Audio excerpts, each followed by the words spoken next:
Hey Cowboys Nation, let's go for another round of news from America's team. Watch until the end so you don't miss any news and sign up to stay tuned for everything that comes out about the Cowboys.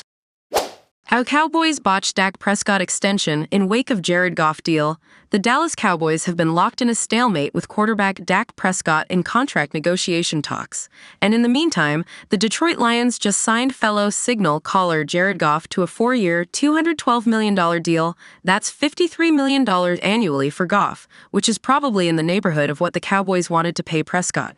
Keyword: wanted in past tense. Goff's deal just provided Prescott with more leverage in negotiations. For a while now, we have been hearing rumblings that Prescott is aiming to secure a long-term deal that will pay him $60 million annually.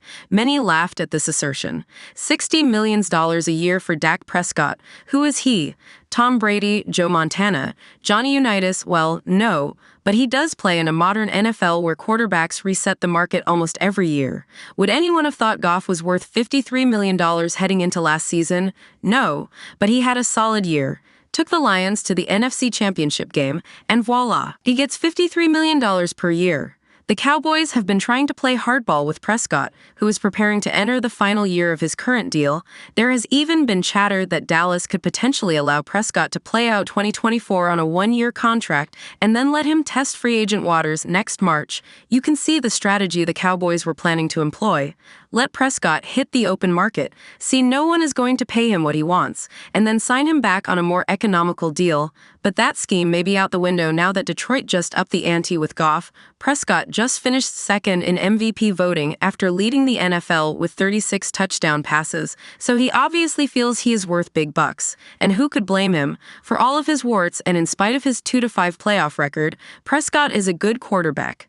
A very good one, in fact. He is probably top 10 in the league, and that's being conservative. Plus, he is just 30 years old and turns 31 in July. No, he isn't young, but you have to figure that he has at least 5 good years left in the tank. It's not like he's asking for an extension at 34 or 35. He is 2 years older than Goff, and the Cowboys may try and use that in negotiations, but it probably won't matter all that much. Here's the question, though. How much flack should we be giving Jerry Jones and Dallas front office for not extending Prescott when they had the chance? Cowboys' position group, listed as NFL's weakest, doesn't inspire much confidence. After sitting out the top of the running back market and whiffing at the position during the NFL draft, the Dallas Cowboys running back room lacks a true bell cow. Likewise, Pro Football Focus NFL analyst John Kosko lacks confidence in the Cowboys' running backs, ranking Dallas' backfield as the weakest in the league. The Cowboys were linked to multiple backs in the draft. Kosko writes for PFF, but came away with none. They instead re-signed Ezekiel Elliott a year after cutting him. They'll likely utilize him in a committee approach with Rico Dowdle and Royce Freeman, which doesn't inspire much confidence in the room.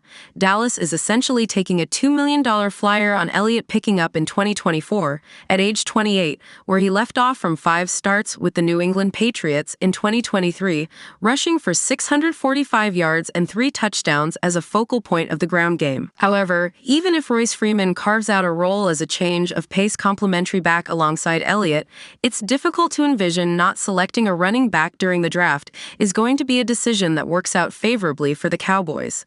After all, Dowdle and Deuce Vaughn have combined for just 119 rushing attempts and 2 career touchdowns. Cowboys head coach Mike McCarthy expects to lean heavily into a running back by committee approach in hopes of overseeing a 3rd consecutive top 5 offense in 2024. I have more experience with that, McCarthy told reporters of deploying a committee. I think it's really the times that we're in. 17 games is a lot of football. That's a big role for those guys.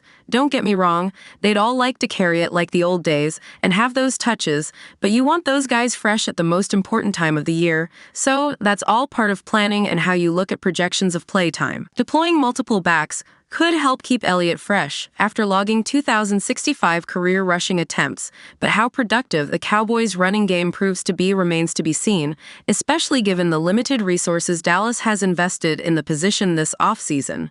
Mike McCarthy confident in Ezekiel Elliott. Since his arrival, the Cowboys have exuded confidence in Elliott's ability to make a legitimate impact this season. Elliott will lead Dallas' backfield experiment, and it sounds like there's a feeling inside the building that he's ready to pick up where he left off. It's as natural of a transition that you'll ever see, McCarthy told reporters on May 13th. He walked in and he had that unbelievable smile. It's like he never left. Huge personality in the locker room.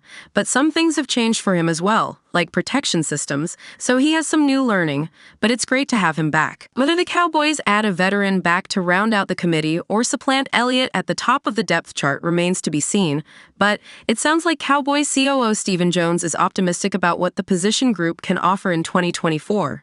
Certainly, the way we're looking right now. Jones said of the RB by committee approach via the team's official website, a lot of teams do that and do it successfully. A lot of teams have moved toward that because of the wear and tear that comes with this league. We're not done yet. Though, can Deuce Vaughn break out for Cowboys? Given that Elliott and Freeman likely have the best chance to emerge as the back at the top of the Cowboys committee, Vaughn's role remains to be seen. The Cowboys' 6th-round pick in the 2023 NFL Draft, Vaughn rushed for only 40 yards while averaging 1.7 yards per carry as a rookie. Conventional wisdom might suggest one of the reasons the Cowboys didn't aggressively pursue upgrading depth at running back is optimism that Vaughn has more to offer than he showed in his rookie season. Pro Football Focus points out that Vaughn averaged just 1.52 yards before contact per carry, but that one of his 23 rushing attempts went for more than 23 yards last season. He sees the field clearly. NFL Media's Lance Zierlein wrote of Vaughn prior to the 2023 draft, as fearless between the tackles, possesses quality contact balance, and finds his way into the end zone as a runner and receiver. Vaughn has an uphill climb ahead of him, but his history of consistent, high-end production makes the climb to success seem achievable. If Vaughn shifts into a new gear in 2024, the Cowboys might be vindicated for how they approached building out the position this offseason. NFL agent. Dak Prescott has gained insane leverage over Cowboys. Somewhere, Dallas Cowboys quarterback Dak Prescott is likely fist-pumping like Tiger Woods on the 18th green at Augusta in 2019 after Detroit Lions quarterback Jared Goff signed a contract extension that will pay him $53 million. Annually, Prescott is one of the biggest winners across the league as he awaits a deal either with the Cowboys in the coming months or elsewhere next offseason. Each day that passes, Dak's price goes up. A prominent agent familiar with the quarterback market told Heavy, on the condition of anonymity to discuss a player he does not represent. Ahead of the 2024 season, Prescott is set to play out the final year of his contract while counting $55.45 million against the cap, giving him significant leverage in any extension negotiations. Goff's contract puts Dallas in a tough spot, an NFL general manager told Heavy, on the condition of anonymity because he isn't authorized to speak publicly on Prescott. To get a sense of how Goff's new contract will impact Prescott's negotiations and potential deal with the Cowboys, Heavy spoke to several current agents as well as current and former front office executives around the league to understand a clear picture of how both sides might handle these talks and what an extension might end up looking like. Goff has a 5-4 record with a Super Bowl berth.